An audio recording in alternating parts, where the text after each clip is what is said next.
Good afternoon, everybody. As many of you know, my name is Dan Hendy. I'm the Education Manager for the Pennsylvania Rec and Park Society, and I want to take a moment to welcome you to our Therapeutic Recreation Roundtable with a focus on certification, and I'm happy that you're all here with me today. Oh, first I got to tell you that some roundtable rules is one, you should know that we are recording this roundtable, so people should be aware of that.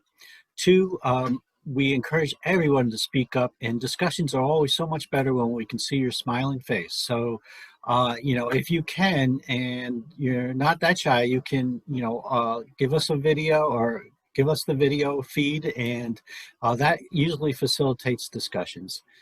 Third of all, if you really can't, or for other reasons you don't want to participate that way, the chat box is always open. We'll be monitoring it and be able to give your feedback and put your comments and questions out there if you'd like. Oh, thank you, Nicole.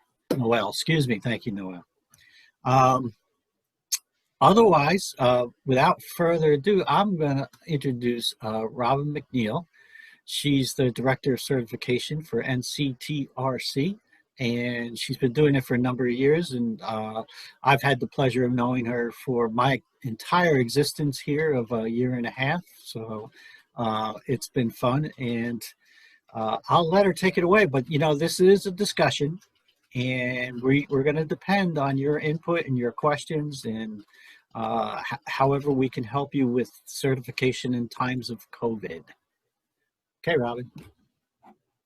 Thank you, Dan. Thank you, everybody, for joining me today on this lovely Tuesday, September 22nd, the first fall, I believe. So certainly look at your backdrop, Dan. It feels like I'm at least leaving on a good note. It's a beautiful picture. Thank you. So anyway, my name is Robin McNeil. I'm the Director of Critiquing at NCTRC. And I'm going to start off by just mentioning today the internet doesn't really want to work for me very well. So if for some reason you can't hear me, just text or put something in the chat box, and I'll definitely try to enunciate or speak louder, or you'll let me know that you don't hear me at all. Just go ahead and let me know that in the chat box. But again, I'm from NCTRC, the National Council for Therapeutic Recreation Certification. And we are the organization really set for of therapeutic recreation. We've been around since 1981. I have been working at NCTRC for 18 years. And since then, of course, NCTRC is a national organization dedicated to professional excellence. We really want to make sure that we continue the growth of the profession. And we really want to be here to support all of you, both with certification and with recertification. So I want to make today a chance to answer any questions that you have about NCTRC. Certainly a lot of the different discussions around focusing with regards to doing education in times of this current health pandemic we're all dealing with. And certainly around recertification, because I know that's a big question for a lot of you. Really I think probably of you know that around recertification, it's an area that you could kind of review at least every 5 years. Although you should be reviewing it all through your certification, but you do need to focus on it every 5 years.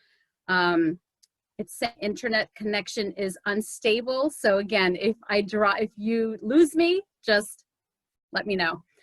So first and foremost, you being actively certified, you want to make sure that you maintain certification through the duration of your cycle. And when it is time to recertify, again, every 5 years, you're going to make the decision to either do continuing education and work, or you're going to decide to retest. A majority of our folks start through the option one, and using continuing education and work experience. Certainly folks re-examine every 5 years. So either option, it's up to you. When it comes to the continuing education, and again, I really appreciate what Dan and PRPS are doing right now with regards to virtual trainings, This is such a great opportunity for folks to get additional education. And I know we're all used to getting education in person, so it is certainly different now. But I will say that the one important thing is this is an opportunity for us all to, I guess, hone in on different skills that we're not really used to. Certainly the presenter, I have learned is different. I love seeing faces because at least I know that, you know, in what I'm saying. But then also as an attendee, different to learn in this manner. And so a great opportunity for us to really build on new skills when it comes to doing this. And so one of the things I wanted to make mention of, again, is around this continuing education topic. TRC is looking for you to at least obtain around 4 hours of education over your 5-year cycle. And the hours be done through, again, in-person conferences, certainly in this manner, through virtual conferences. So take a look at the different websites. Go to any search engine and type in continuing education in healthcare, or working in a behavioral health organization. You type in pains to be. You'll be really surprised by all the different opportunities that are out. So you can on webinars, if you want to go through and do webinars as part of education. Want to take a course, you can take an academic course. Again, all be done online. All 50 hours, if you want to obtain online, completely fine, as long as the content relates to the NCTRC knowledge areas. As long as you feel comfortable with the content that is being delivered, that education can be submitted for research. With regards to work hours, again, I know all of us are kind of dealing with a different type of scenario right now. Well, maybe not all of us are going into a physical class, but as long as you're providing any aspect of the therapy process to your clients, use those for professional work experience to recertify. Again, if there's ever a concern about what it is that you're completing, and if you have any questions about those standards, just let us know. You can contact me at NCTRC. You can certainly ask to speak with any of the credentialing specialists. We'll be able to assist you. So just wanted to see if there was any questions thus far around recertification, maybe something specific to your case, or possibly any kinds of questions around requirements that you might be looking at. Okay. So until you flag me down and let me know that there's some questions, I did want to also speak a little bit about internship supervision. This is a great opportunity, again, for all of you that are actively certified with NCTRC to continue that idea of internship supervision. One of the things that, again, is a little bit different for all of us is that maybe we're not doing in-person therapeutic recreation. Maybe we're doing some virtual programming. This is also another area where you might want to review with your students. It's a new skill that we'll all have to build. So maybe taking a look at the internship experience and seeing how it can be done through a virtual manner. NCTRC has had to make some modifications with our requirements.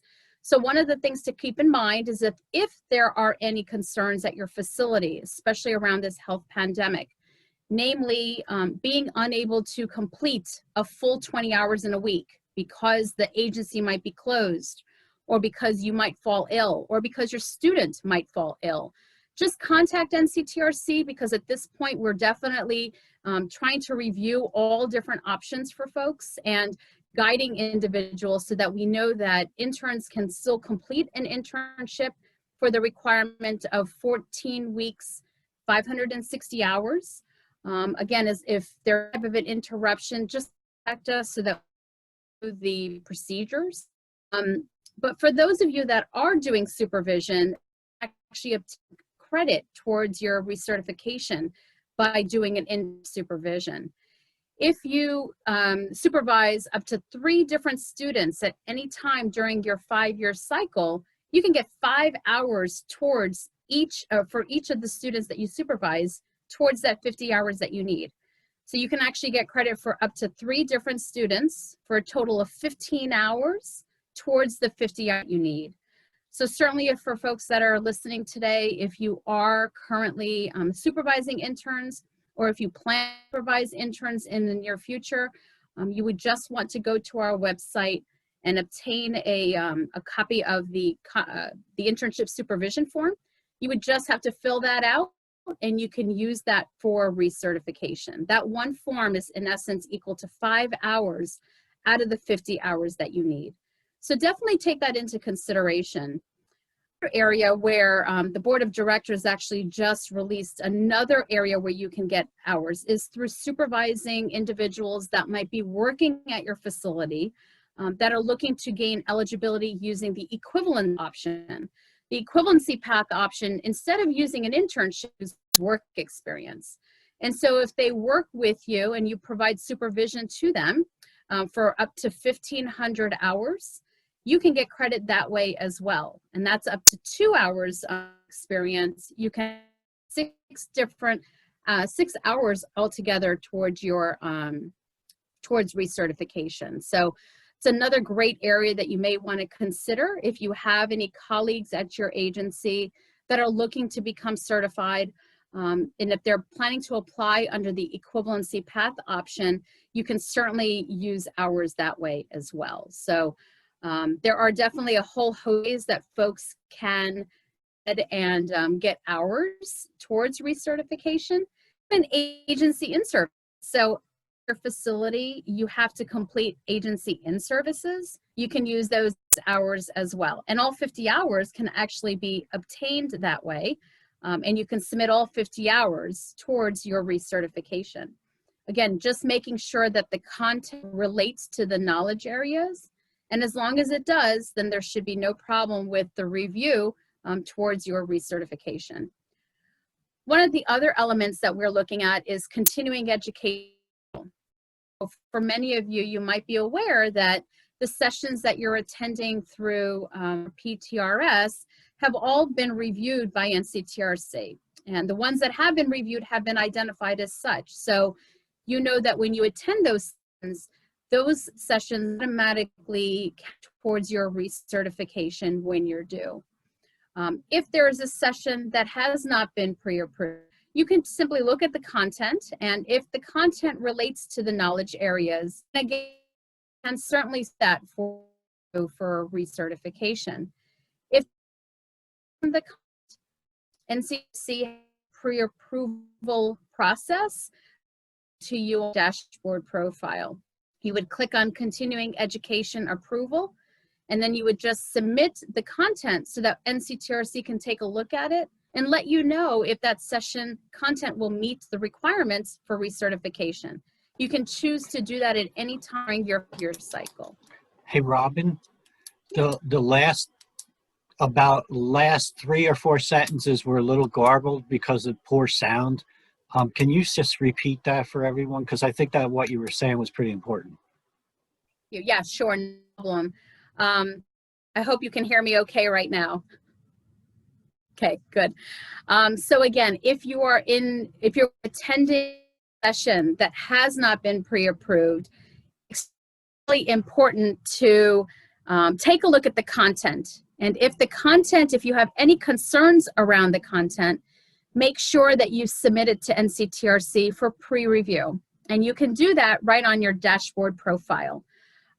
You can basically go ahead and submit the education through our continuing education approval. And we would look at the content before you're due to recertify. That way you know if that content will in fact meet the certification requirements. Is that okay? Okay, good. I think we've got a question. Yeah, there you go. Can you do a virtual internship? That's such a good question, and thank you for asking. So again, I think with the current climate right now, there have been some modifications that made.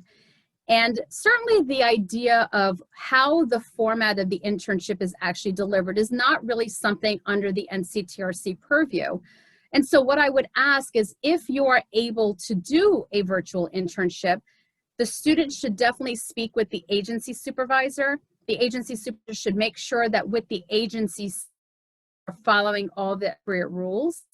If that all works out, virtual completely fine.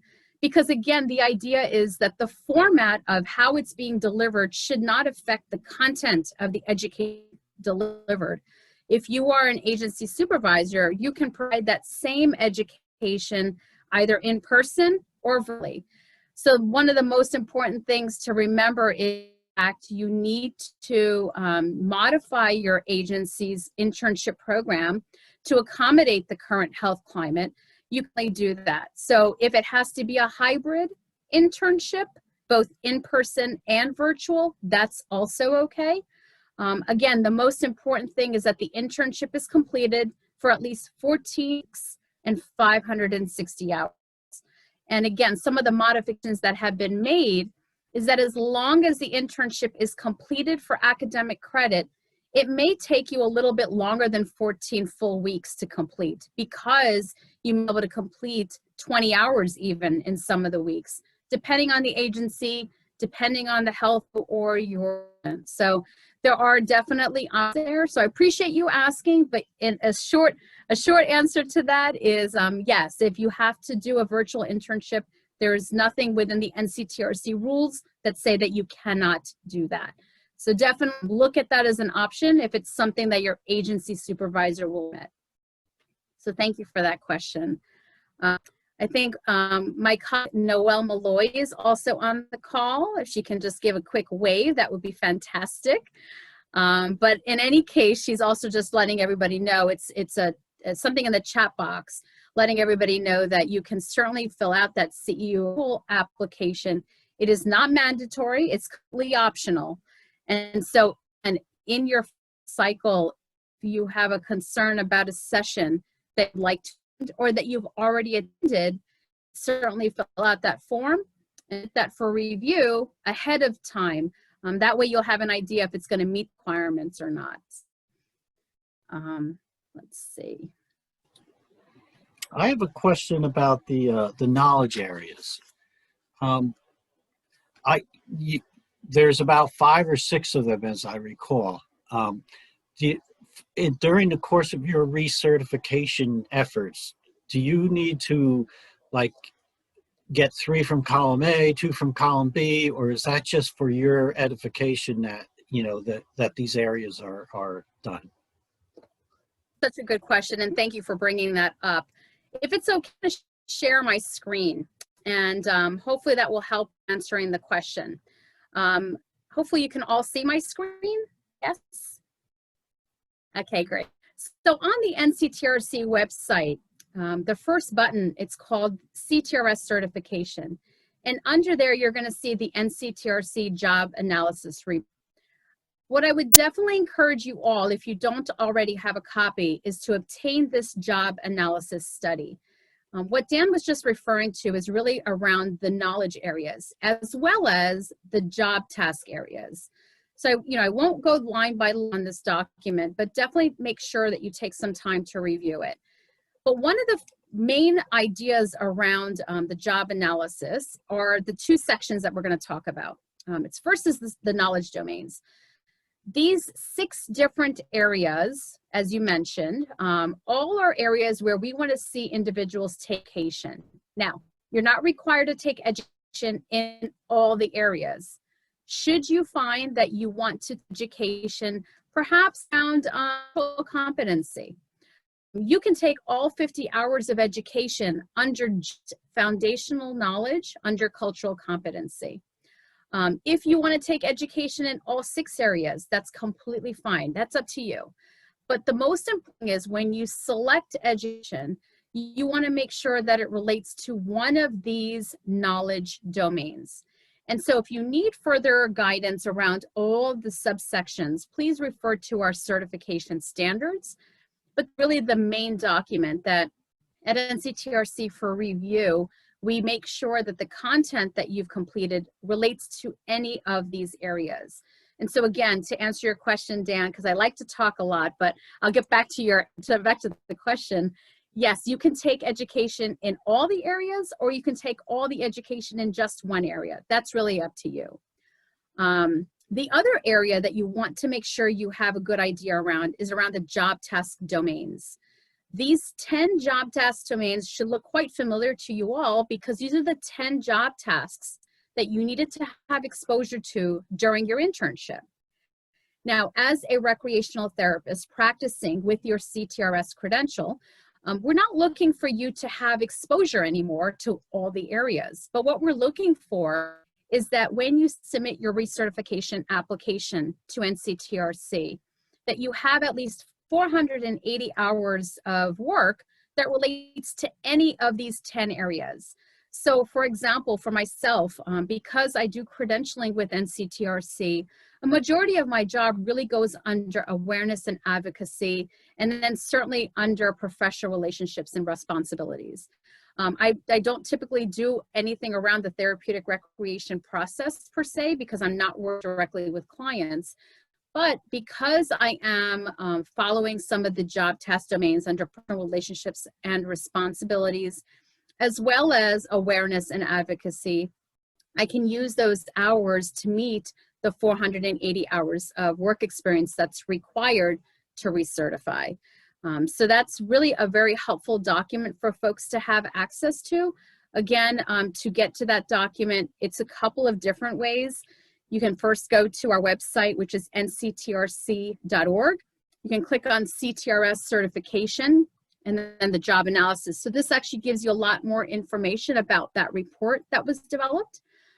The other place where you might want to also click on is publications and forms. And this is actually the page where you're going to find that continuing education document I spoke of, the internship supervision for continuing education. If you click on this link, it will bring up the form that you're going to want to complete every time you complete a supervision, okay?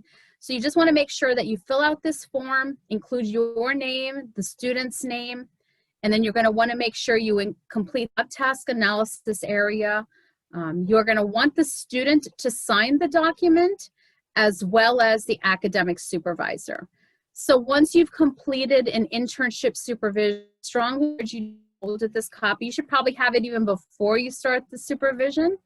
And that way you can track it, you can add the information as needed. And then you would just hold on to this information either in your own records, or you can upload it to the recertification application on your dashboard profile.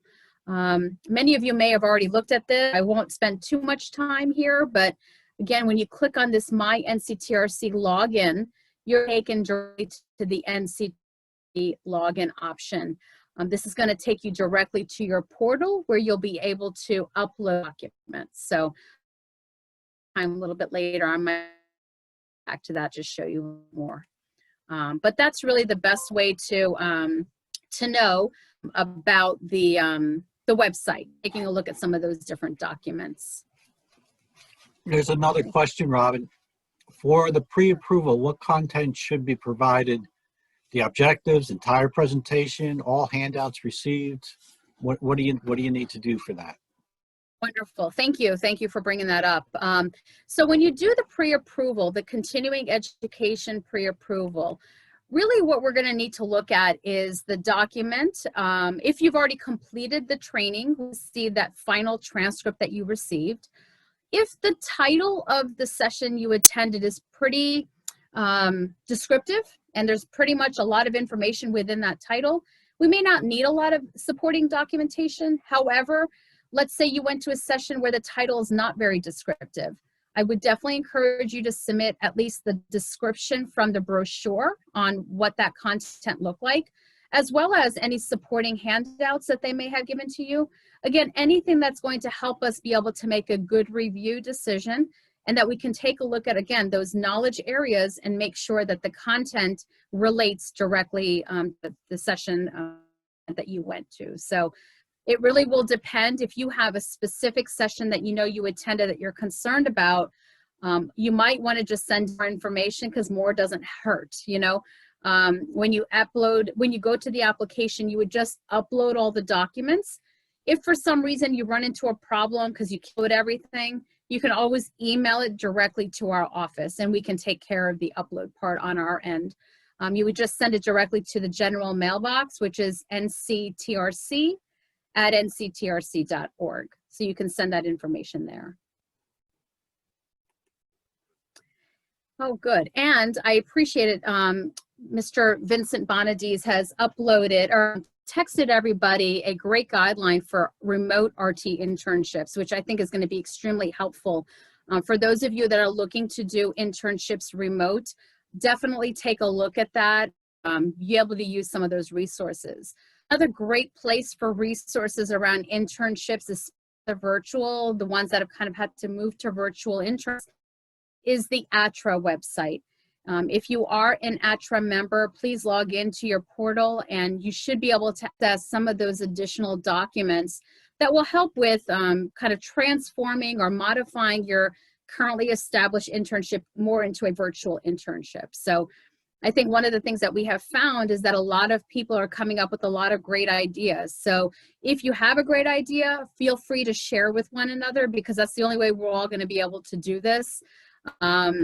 You know, one of the things that you might want to even consider, NCTRC does have a Facebook presence.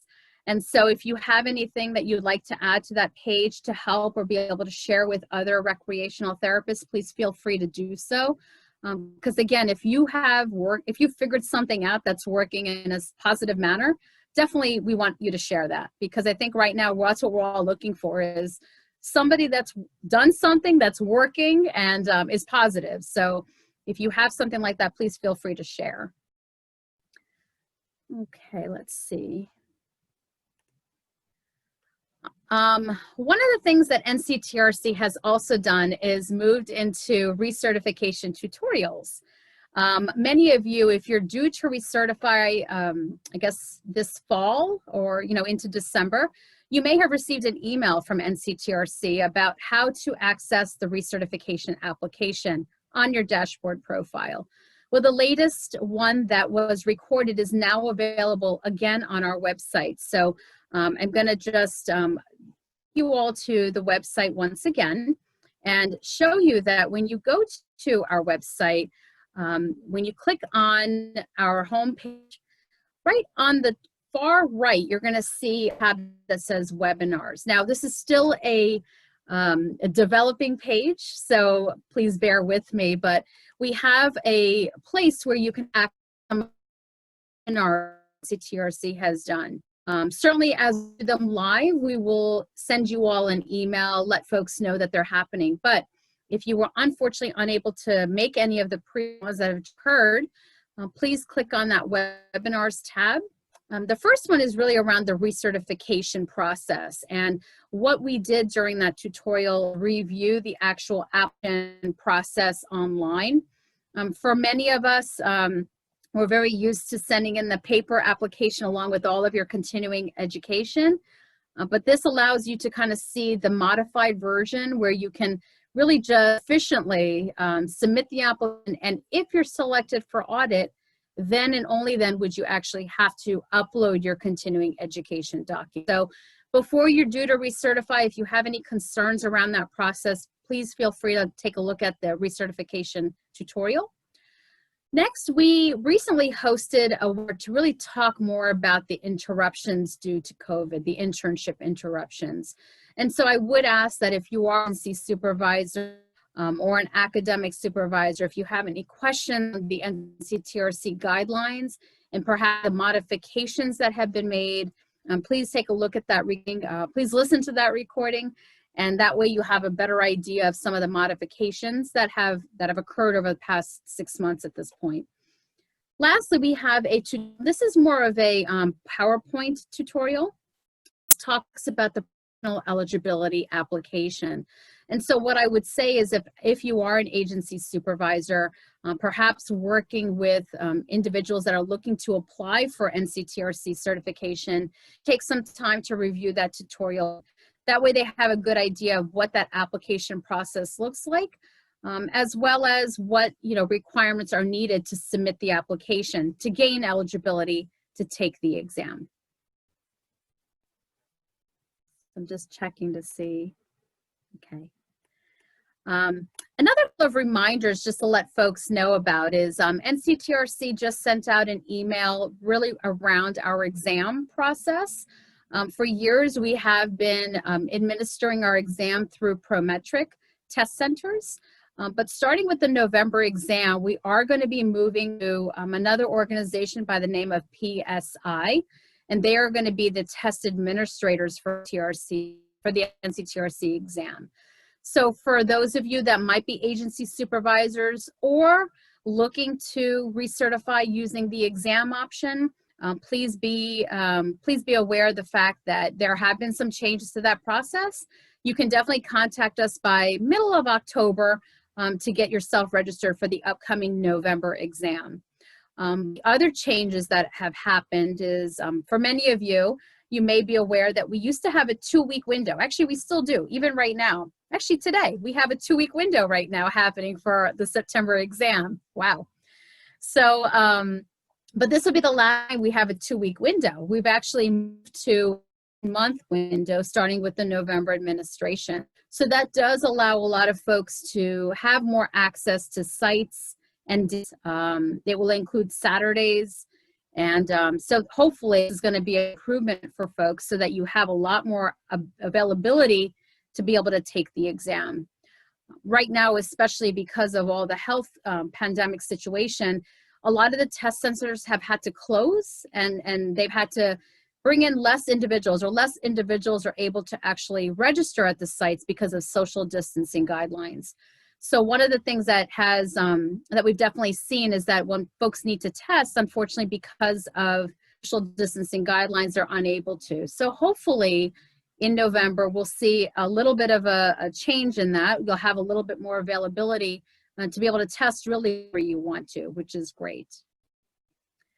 Thank you. We have a question around the application deadline. And so for individuals that are looking to submit a eligibility application for review to make sure that you meet current requirements, the posted deadline is September 25th. That is correct. However, TRC accepts applications all around. So that if you're looking to sit for November, yeah, try to get it in by the end of the week. If even next week would be fine. Most important thing is that we can't start your review until you have all your official transcripts. So even though you get your application in, if we still need your transcript, we cannot begin your review. So just make sure that if you are looking to sit for November, send in the application and all official transcripts within the next week or so, and then we'll certainly try our very best to get you reviewed in time so that you can register for the upcoming November exam. So thank you for asking that question. If you ever do have questions around exam application dates or application deadlines, definitely visit our website under applications or under exam. And that way you'll have an idea of dates. But again, as mentioned, we accept applications all year round. So really, when you know you're done with the requirements, that you've met the requirements, submit your application, submit your official transcripts, and we'll start the review for you. And then you can decide when it is you want to actually complete the exam. Speaking of exam, and I know I talked about this a little bit ago, but if you are looking to take the exam for recertification, and you're due to recertify in November, or I'm sorry, by December 31st, you can sign up to take the November exam. So again, the deadline, the exam registration process will begin probably the week of October 5th. So if you are interested in taking the exam during the November window for your recertification that is due by December 31st, you'll want to just contact us in middle of October to get your registration completed. Okay. Let's see. Okay. How's everybody doing today? Good? Okay, good. Robin, I did have another question in the audit process. You know, that's the scary thing, right? You're going to get audited. And I just wanted to know, how is someone selected for an audit, and how often does it happen? And, you know, what are the evil tactics that you use?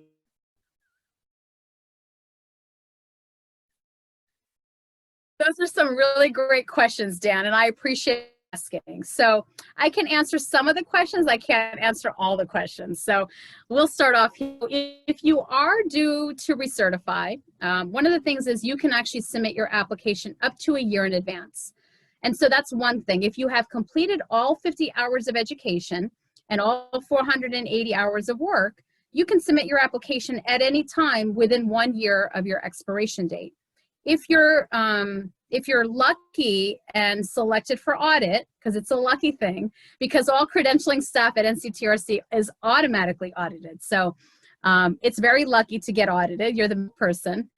But if you are audited, you will be notified immediately. And you'll have up to 15 days to submit all continuing education documents. If you need more time, just let us know. We can definitely extend that deadline. But ultimately, when you're selected, you're going to want to just email or upload all of your education documents to NCTRC, and we'll take take a look at the education you submitted, and if there's any concerns or questions, we will definitely be back in touch with you. One of the things that you asked around the kind of the compliancy rate. So one of the things I want to definitely stress is we have a very high compliance rate.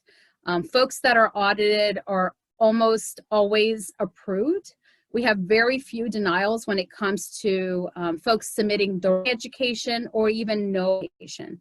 So one of the wonderful things about our profession, thankfully, is that folks, when they go to education hours, they're actually attending. The folks are attending education either in person, virtually, they're doing presentations, they're doing publications, even their agency and services. So it seems that, especially within these data that we have collected, folks are definitely wanting to make sure that they continue to gain more competencies, more knowledge to be better for their clients. And our NCTRC mission is to make sure that we start doing.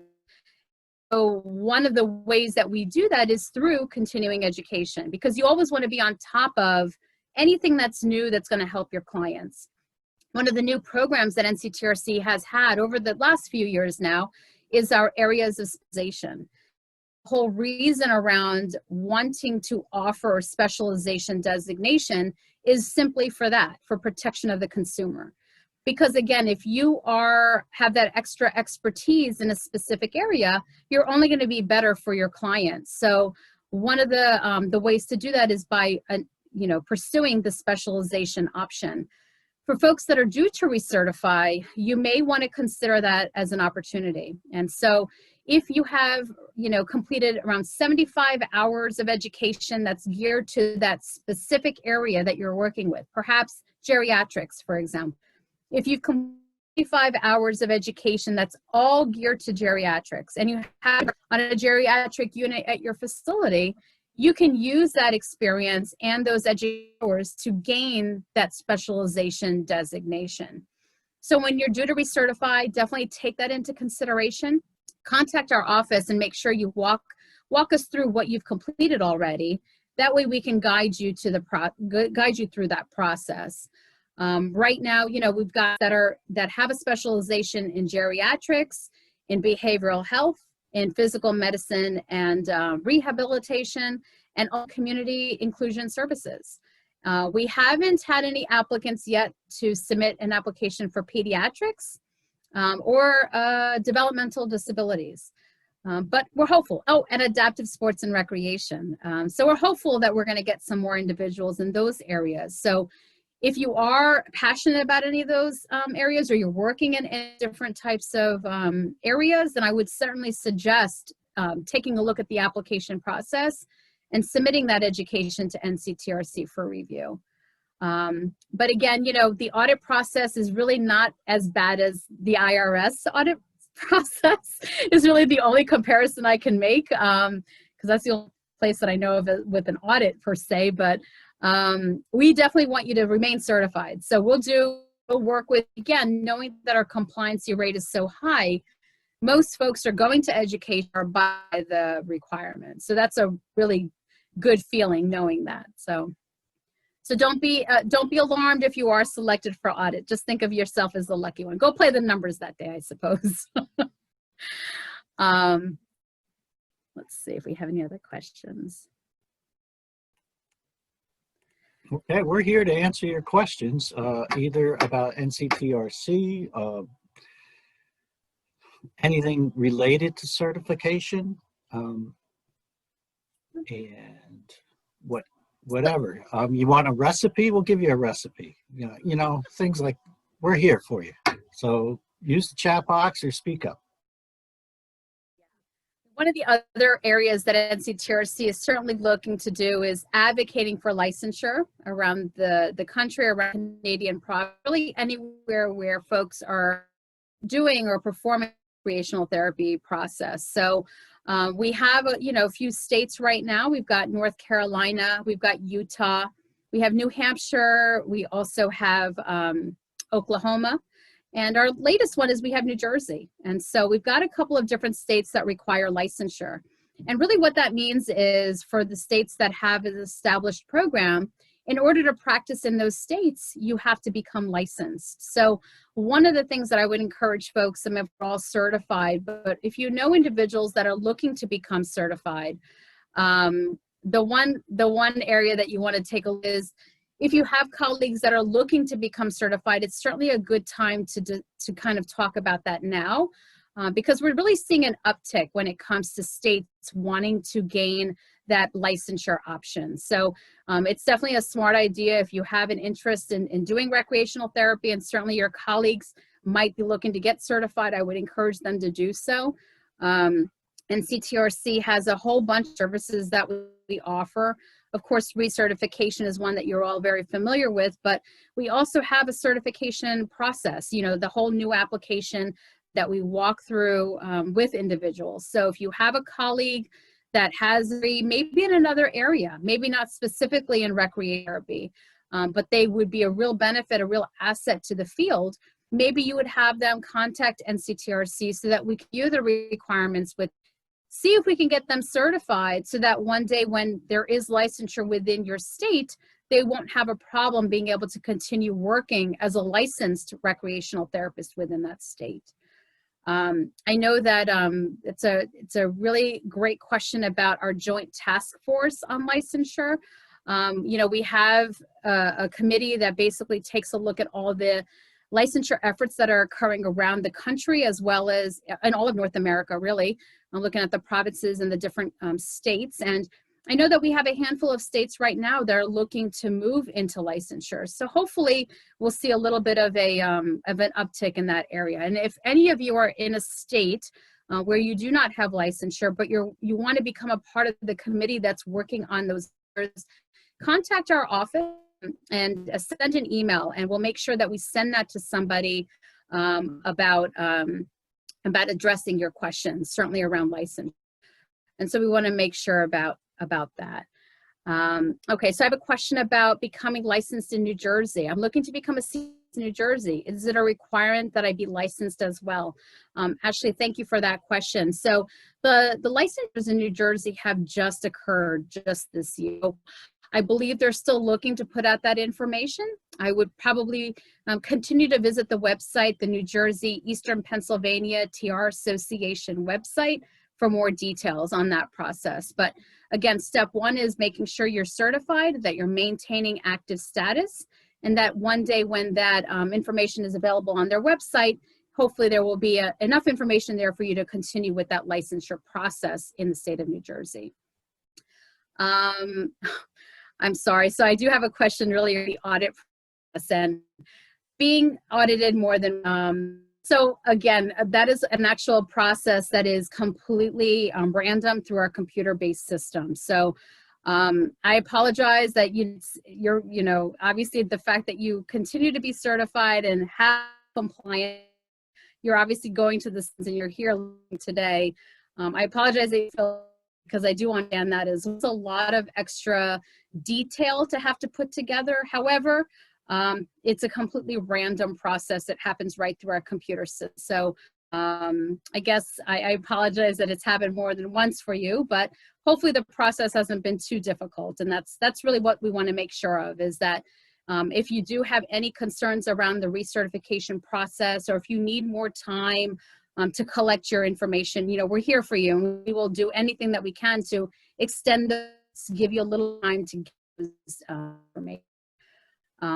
One of the features that our new database system has the option to upload information ahead of time, so that if you are selected for audit, the data in your application. It's be a simple matter of having the RC staff begin the review process. So one of the things that you want to take into consider, if you are recertified, maybe over the next 6 months to a year, you can begin uploading some of the continuing education data to your application. Again, reviewing that recertification tutorial that I spoke about, or calling our office. You can ask to speak with any of the credentialing staff, and we'll definitely be able to walk you through that process of uploading data to your application. That way, it kind of does make the system a little bit more efficient in the sense that you get selected for audit, but the data is already there for the review to begin. We definitely want to make sure that we, about time, you know, everything is kind of time sensitive. So we want to make sure that we complete your as quickly as possible, especially if you're going to be supervising an intern. We don't want to affect the status of an internship like that. So if you need to kind of get going on your review, just let us know. And Dan, thank you much. He actually put in the email or the address for NJEA. So that way, for that might be residing in New Jersey, you can certainly access that website for any updated information on their licensure program. So I think I had another clarification. You're talking about licensure and certification. And so different states have licensure requirements now. But when you talk about licensure, are you talking about licensure for the organization or for the individual? Thank you. That's a good question. So it's really licensure on the individual. The way that it works right now for all the states, most states, you really have to become a CTRS, take and pass the NCTRC exam. And then if you work in any of those specific, you have to follow their licensure regulations. It's kind of like driving a car in a sense. In order to drive a car, you have to have a license. Same thing. If you're working in that state, the state's going to require you to have a license to practice as a recreational therapist.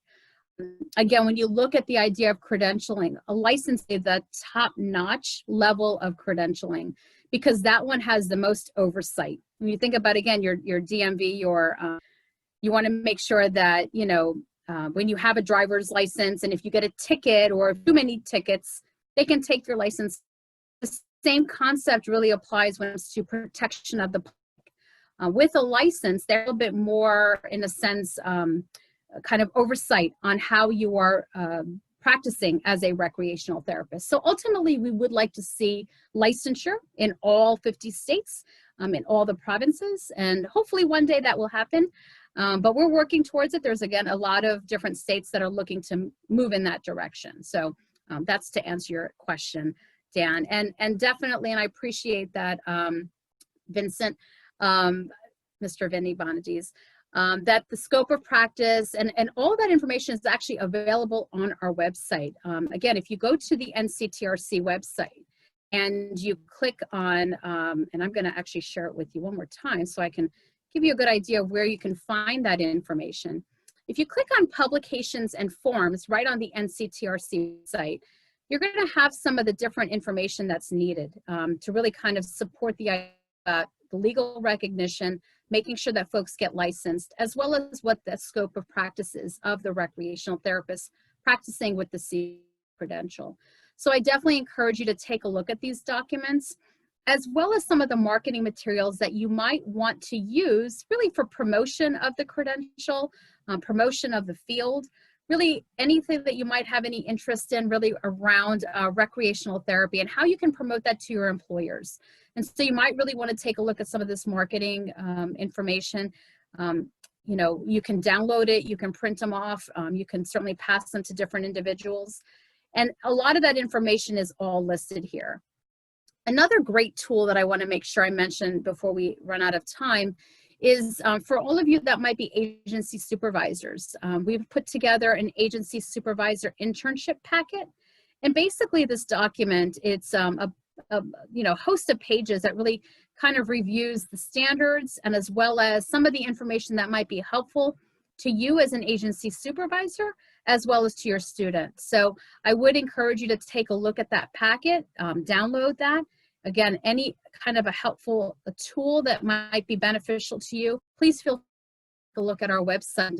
If you need further assistance with any of those, just let us know and we can certainly help you or guide you in that area. Thank you. You're welcome.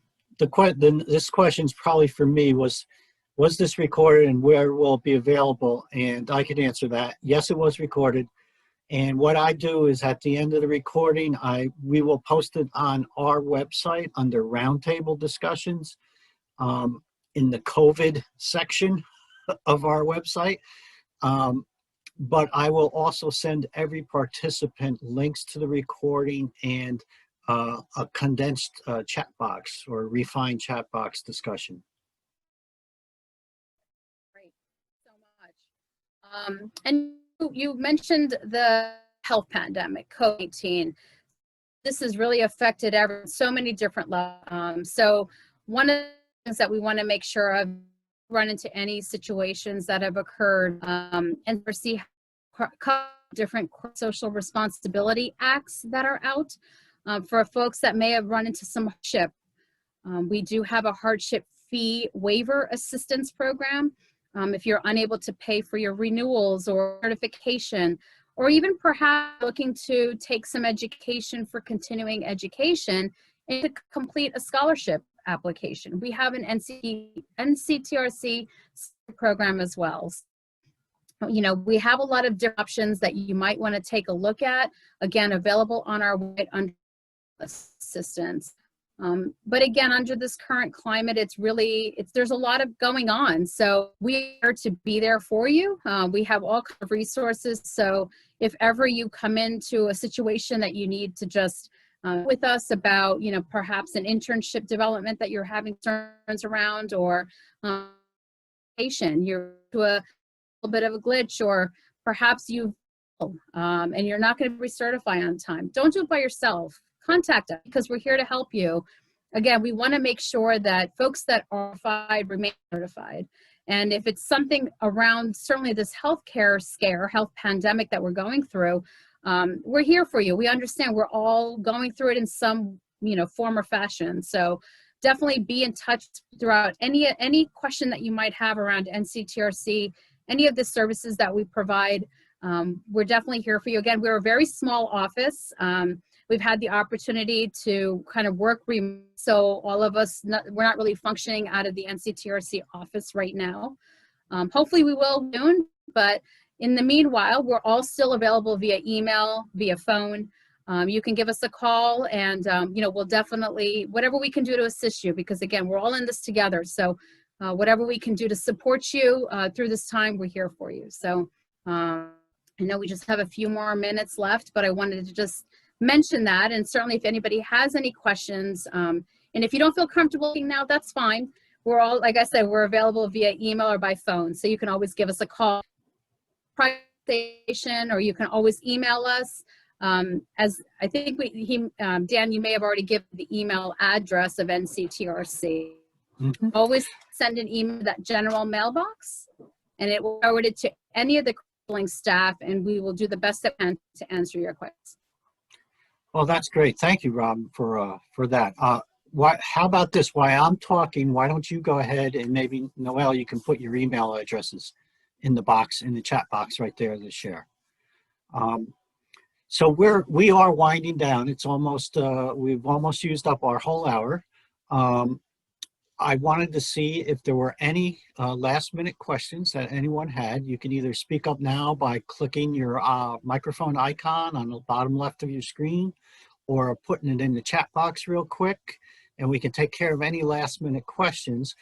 And if not, I do want to put in a plug for NCTRC and Robin, because they have been so helpful for me setting up this TRI lunchtime sessions. We came at them with something that we haven't done before. I guess other people have done this, but It was new to me, it was new to them, and she helped me work through everything. And we feel like we got a nice set of sessions together for everybody, uh, and a lot of people are taking advantage of it. We have over 100 people, and so Robin, a lot of kudos to you for helping us make that happen, and giving people the opportunity to have all that. So I am looking at the chat box. There's several thank yous, but I don't see any more questions. But I'm going to be quiet for about 30 seconds, see if anything comes through. That's good.